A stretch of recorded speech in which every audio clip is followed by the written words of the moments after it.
여러분 혹시 주변에 은근히 나를 무시하는 것 같은 그런 사람이 있지는 않나요? 지금이 아니더라도 아마 살아오면서 이런 사람들을 만나보신 적이 분명히 있으실 겁니다. 이들은 대놓고 무시하는 행동은 자신의 이미지를 깎아먹는 것이라 생각하고 그저 은근히 조금씩 티를 내며 상대방을 무시하며 조롱합니다. 이런 사람이 옆에 있으면 무척 피곤하고 짜증이 나기 마련인데요. 이런 사람은 어떻게 대처해야 좋을까요?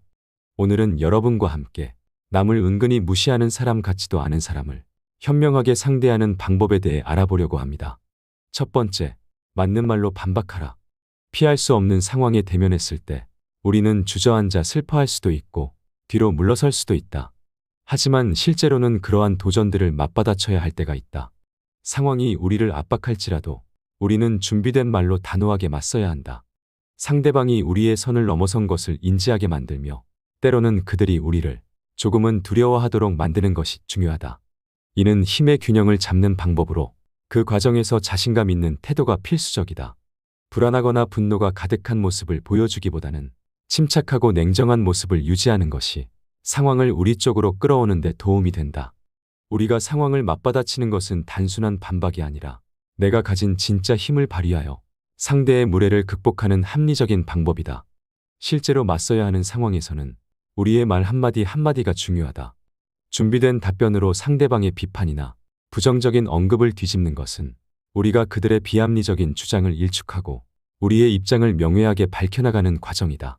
이러한 과정 속에서 우리는 자신의 가치와 신념을 확실히 보여주면서 동시에 상대방에게 강한 인상을 남겨준다. 이런 사람은 건드리지 말아야겠다는 생각을 들게 한다. 이 모든 것은 자신감, 준비성, 그리고 용기를 바탕으로 한다. 우리의 말은 단순한 소리가 아니라 우리 존재의 표현이며 진실되고 단호한 대응은 우리의 인격을 반영하는 것이다. 때문에 우리는 상황과 대한 깊은 이해를 바탕으로 상대방을 확실히 제압할 답변을 준비해야 한다. 이 과정을 통해 우리는 자신과 타인과의 관계에서 무시당하지 않는 사람이 될 수 있다. 더 이상 무례를 봐주지 말고 맞는 말로 대처하라. 두 번째, 의도적으로 몇 초간 침묵하라. 의도적인 침묵은 단순히 말이 없는 상태를 넘어서 의사소통의 한 방식으로서 깊은 의미를 지닐 수 있다. 때로는 상대방의 말에 대해 즉각적으로 반응하지 않음으로써 그 침묵 자체가 대화 내에서 특별한 힘을 발휘한다. 이러한 침묵의 순간은 상대방에게 우리가 그들의 말을 단순히 듣고 있지 않을 뿐만 아니라 심도 깊게 고민하고 있음을 암시한다. 이때 상처를 준 이의 눈을 직시하며 2초에서 3초 사이의 침묵을 유지한 뒤 살짝 웃음을 지어 보이는 것은 그 자체로도 강력한 의사소통 방식이 될 수 있다. 그 후 다른 사람을 바라보며 전혀 다른 화제로 대화를 전환함으로써 우리는 그 상황을 우아하게 지배하게 된다. 이 같은 침묵을 통한 반응은 상대방을 놀라게 만들며 그들로 하여금 그들의 말이나 행동에 대해 다시 한번 생각해보게 만든다. 주변 사람들 또한 이러한 기류를 감지하게 되고 그 결과 상황이 긍정적으로 변화하는 경우도 있다. 상대방은 이를 통해 우리가 더 이상 그들과의 대화를 원치 않음을 알게 되며 이는 종종 그들로 하여금 우리에 대한 태도를 제고하게 만든다. 침묵이 지닌 힘과 그것이 인간관계에 미치는 영향은 의외로 강력하고 효과적이다. 특히 대화의 흐름을 조절하는 수단으로서 침묵의 역할은 아무리 강조해도 지나치지 않다. 우리가 택한 침묵의 방식은 우리가 누구와 대화를 나누는지 그리고 우리 자신이 어떤 상태에 있는지를 반영한다. 때로 침묵은 단지 말을 아끼는 것이 아닌 우리의 감정과 생각을 가장 잘 표현할 수 있는 효과적인 수단이 될 수 있다. 침묵을 통해 우리는 상대를 공경하고 상대의 말을 심사숙고하는 태도를 보이며 동시에 우리의 의견을 분명히 할 준비가 되어 있음을 내비친다. 그렇기에 침묵은 단순한 부재가 아니라 매우 의도적이고 효과적인 소통의 방식이 될 수 있다. 세 번째, 노골적으로 웃음기를 빼라. 노골적으로 웃음기를 뺀 표정은 일상에서 우리가 마주치는 수많은 얼굴 가운데 가장 강한 인상을 남긴다. 직장과 같은 곳에서 선량한 척 또는 예의 바른 척 연기하지만 쓴소리를 입가에 머금는 이들이 많은 가운데 고의로 웃음을 거두어들임으로써 우리는 평소와는 전혀 다른 자아를 드러낼 수 있다. 이러한 행위는 주변 분위기를 일시에 냉랭하게 할 수 있으며 때로는 말다툼으로까지 이어질 수 있는 위험을 내포하고 있다. 그러나 거기에 끌려들어 싸움이 벌어진다 해도 아무 문제될 것은 없다. 대개 둘만의 공간에서 실제로 다투는 일은 드물기 때문이다. 이처럼 표정에서 웃음기를 지워버리는 행위는 강력한 메시지를 전달할 수 있다. 상대방이 어떤 말을 하든지 우리의 반응은 그들의 기대와는 달리 차갑게 돌아올 수 있다. 이는 상대방에게 우리가 그들의 무례를 더는 가볍게 여기지 않으며 지금 이 순간 그들의 태도나 발언에 동의하지 않음을 명확히 나타낼 수 있다. 그 얼핏 보기에 비정한 듯한 표정 뒤에는 심오한 뜻이 숨겨져 있으며 상대방을 위축되게 만드는 효과가 있다. 불필요한 다툼을 피하고자 할 때 이러한 접근법은 어떤 상황에서도 원칙을 지키면서 상대방에게 우리의 불만이나 거부감을 표현할 수 있는 방법이 될 수 있다. 무엇보다 상대방에게 당황스러움을 주면서도 스스로는 차분함을 유지하는 것이 중요하다.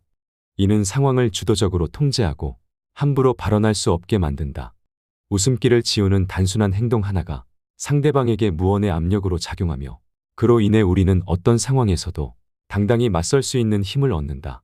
결국 이는 우리 자신의 기준과 원칙을 단단히 지키면서도 내부적으로는 유연함을 갖추는 데 도움이 된다. 네 번째, 서서히 거리를 둬라. 말 같지도 않은 말은 그저 소음에 불과하다. 우리는 주로 불필요한 소음으로부터 서서히 거리를 두려고 할 때 그 방법은 다소 절제되고 미묘한 수단에 의존하는 경향이 있다. 하지만 사람들과의 만남들을 적극적으로 피하고 공간적 또는 사회적 거리를 넓혀가는 것은 한 의미에서 우리 자신을 보호하는 행위라 할 수 있다. 만일 우리가 마주치게 되더라도 그 관계를 업무적인 것으로 제한하며 있는 힘껏 그들과의 대화를 회피하는 것이 현명한 접근일 것이다. 일터에서 우리가 사람들과의 완전한 침묵을 유지하는 것은 거의 불가능하다. 상황이 그럴 때마다 내와 같이 간단하고 단호한 응답으로 일관하며 꼭 필요한 말 이외에는 거의 대화를 나누지 않음으로써 최소한의 커뮤니케이션을 유지하자. 나를 경시하는 이들에게 내 시간과 에너지를 소비하는 것은 결코 효율적이지 않다. 그들에 의해 발생할 수 있는 모든 부정적 영향으로부터 나를 보호하기 위해 그러한 관계를 사전에 차단하는 것은 매우 중요한 일이다. 이러한 방식은 멀어지는 과정에서도 우리 안의 품위를 유지하도록 도와준다. 상대에게 불필요한 마음과 시간을 주지 않으면서 동시에 우리 자신을 진정으로 중요한 관계에 집중할 수 있는 하나의 계기를 마련해준다.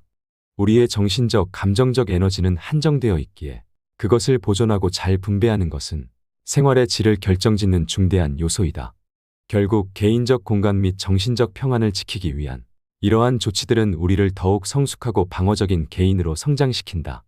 때때로 자신에게 해가 되는 관계로부터 우아하게 멀어지는 것은 자신의 내면과 더욱 긴밀하게 연결되고 자신에게 진정으로 중요한 것이 무엇인지를 깊이 성찰하는 계기가 된다. 우리가 이러한 신중한 접근을 통해 형성하는 거리는 결코 고립이 아니라 오히려 자기 성장과 평화로 가는 길을 위한 필수적인 단계가 될 것이다. 이 내밀한 과정을 통해 우리는 자신과 타인을 더 깊이 이해할 수 있으며 결국 그것은 우리가 삶에서 진정 가치 있는 관계를 더 잘 파악하고 소중하게 여기는 데 도움이 될 것이다. 다섯 번째, 제3자를 통해서만 말하라. 우리의 일상은 다양한 인간 관계에 의해 펼쳐진다. 그 속에서 때때로 우리는 특정 인물들과의 접촉을 최소화하며 간접적인 소통을 선택할 필요가 있을 때가 있다. 특히 업무 환경에서 이러한 상황은 더욱 빈번하게 발생한다. 나를 경시하는 이들과의 업무적 상호작용에서는 다른 동료를 매개체로 사용하는 것이 바람직할 수 있다. 이러한 결정은 곧 환경을 통제하려는 우리의 노력이자 사회적 관계에 있어서 우리 자신을 보호하려는 의도에서 비롯된다.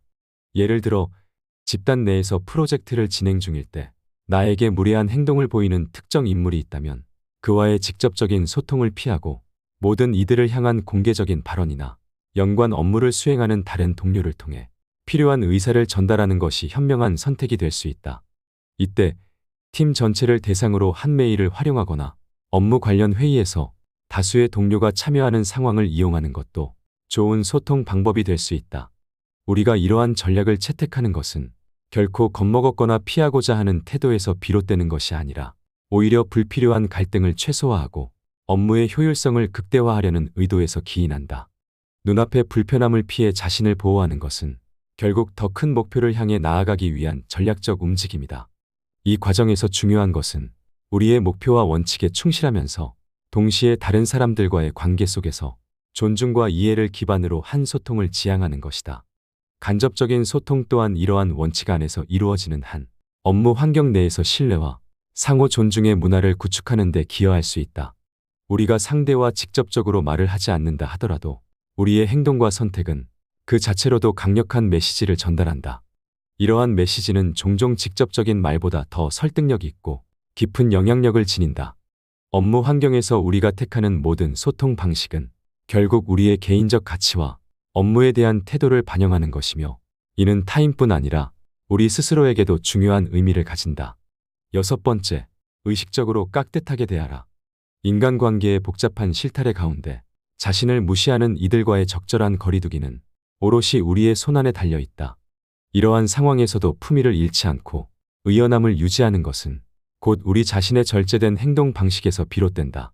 상대방이 나를 경시한다 해도 나 자신이 무례하게 대응한다면 그것은 바람직한 해결책이 아니라 오히려 유해한 악순환을 불러일으키는 행위가 될 것이다. 이에 본인을 무시하는 사람에게도 실례합니다, 부탁드려요, 감사합니다와 같이 의도적으로 예의 바르게 대하는 행태는 상황을 냉정하게 관리하면서도 동시에 더 이상의 친밀함이나 교류를 기대하지 않는다는 명확한 신호를 보낼 수 있다. 이런 태도는 명료하게 상대에게 경계선을 그으면서도 그 경계가 너무나도 우아함으로써 상대방이 무례의 칼날을 겨누지 못하게 만든다. 상호 존중이라는 우아한 춤사위 속에서 우리는 점잖게 거리를 둔 채로 각자의 자리를 지키며 화목하게 공존할 수 있다. 이러한 의식적 행동은 단지 상대에 대한 겸손한 태도에 그치지 않는다. 나아가 우리 스스로 자아성찰의 길을 걷게 만들고 인간 관계의 복잡성 속에서 진정한 자기 자신을 발견하는 여정이 되기도 한다. 무언가 부탁드려요라는 말 한마디는 우리가 왜 그러한 부탁을 해야 하는지, 그리고 그 과정에서 우리 자신과 상대방에 대해 얼마나 배우고 이해하게 되는지에 대한 깊은 사색을 하게 만든다. 무심코 외치는 감사합니다 한마디는 우리가 무엇에 대해 감사하는지, 그리고 그 감사함이 어떻게 우리의 삶을 풍부하게 하는지에 대한 성찰의 시간을 선사한다. 이는 우리가 반드시 기억해야 할 단순함 속에 숨겨진 깊은 지혜의 실마리를 제공한다. 7번째, 할 말을 참지 마라. 남에게 싫은 소리 못하는 사람. 인간관계에서 할 말을 하지 못해서 크나큰 스트레스 받는 사람들이 있다. 이런 사람들은 싫은 소리를 하지 못하기에 인간관계가 힘들고 나중에 혼자 후회하고 한숨 쉰다. 상대가 선을 넘어서 귀찮게 하더라도 남한테 안 좋게 보일까봐 어떻게든 좋게 넘어가려 하고 내가 반응함으로써 생길지도 모르는 다툼을 최대한 멀리하려고 노력한다. 사람인 이상 자기 관점이 있지만 남과 트러블이 생길까봐 내 주장보다는 양보를 우선시하고 내 이득보다는 집단을 위한 희생을 선택한다. 남에게 양보하는 것은 나쁜 것은 아니지만 맹목적으로 남을 위해 희생하지 마라. 남에게 맞춰주는 사람처럼 보이되 내 선을 넘는다면 그때는 양보하지 마라. 자기가 정한 선을 넘는 순간 마치 다른 사람처럼 행동해야 한다. 싫은 소리도 가차없이 해야 한다는 말이다. 우리가 남들과의 관계에서 이용당하지 않고 대등한 인간관계를 갖기 위해서는 자기의 기준을 확실하게 정해야만 한다. 내 기준을 넘어섰고 내가 아무리 참아도 상황이 그대로일 때, 용납할 수 없는 수준에 도달했을 때는 그 누구보다 냉정해져야 한다. 일말의 망설임 없이 선을 넘은 사람에게 경고해야 한다. 대부분의 사람은 당신의 태도가 바뀐 것을 보고 사과하고 다시는 그런 행동을 하지 않겠지만, 만일 계속해서 선을 넘는다면 과감하게 정리해야만 한다. 당신이 그동안 화를 내지 않고 조용히 넘어간 것은 당신이 약한 사람이어서가 아니라 불필요한 감정 소모를 피하기 위해 그 사람에게 맞춰준 것일 뿐임을 명심해야 한다. 그 누구도 남을 위해 살 필요가 없다. 그저 자기가 편하기 위해 남에게 맞춰주는 것일 뿐인데, 그러한 호의가 내 선을 넘는 것으로 돌아온다면 그때도 맞춰줄 필요는 없다. 인간관계에 목숨 걸지 않는 사람은 무엇보다 사람으로 인한 감정 소모를 누구보다 잘 관리하고 있기에 스트레스를 받지 않는다. 사람과 사람 사이에서 무조건 맞춰주기만 한다면 무지막지하게 감정 소모가 될 것이고, 결국 그 인간관계는 산산조각 나기 마련이다. 따라서 사람들로 인해 스트레스 받기 싫다면 내 선을 계속해서 넘나드는 자격 없는 사람에 대한 감정 소모를 최대한 줄여라. 이런 경우 없는 사람을 잡으려고 헛심 쓰지 말고 진짜 내 사람과 어울려라. 관계에 목숨 걸지 않는 사람은 누구에게 의지하지도 진심을 쏟지도 않고 더불어 누군가를 미워하지도 성질을 부리는 법도 없다. 그저 나와 맞는 사람과 어울리고 나와 맞지 않는 사람은 정리하면 된다. 누군가가 나를 미워할까 걱정하여 맞지 않는 인간관계를 억지로 가져가기에 내 인간관계가 힘이 든 것임을 명심하라. 왜 당신만 남에게 맞춰가며 힘들게 인간관계를 유지하려 하는가? 사람들 사이의 관계는 혼자 하는 것이 아니다. 인간관계는 나만 노력해서 되는 것이 아니라 같이 만들어가는 관계를 찾아가는 기나긴 여정이라고 생각하라. 그렇게 생각한다면 인간관계에 대한 스트레스가 적어지고 인생을 자기주도적이게 살 수 있다. 은근히 무시하는 사람을 상대하는 법에 대해 알아봤습니다. 이런 사람은 주변에서 흔히들 볼 수 있는데요. 그들에게 대처하는 법은 조금 어려운 것 같습니다. 인간관계에서 이런 무례에 화를 내면 농담이었다는 식으로 대응하거나 아 그래? 미안 같은 식으로 아무렇지 않은 척 반응하기도 합니다. 그렇기에 이런 사람은 오늘 알아본 방식대로 확실하게 제압을 해야 하는 게 좋다고 봅니다. 여러분의 생각은 어떠신지 댓글로 남겨주시면 좋겠고 오늘의 영상은 여기서 마무리하도록 하겠습니다. 늘 시청해주셔서 감사합니다. 지혜의 레코드입니다.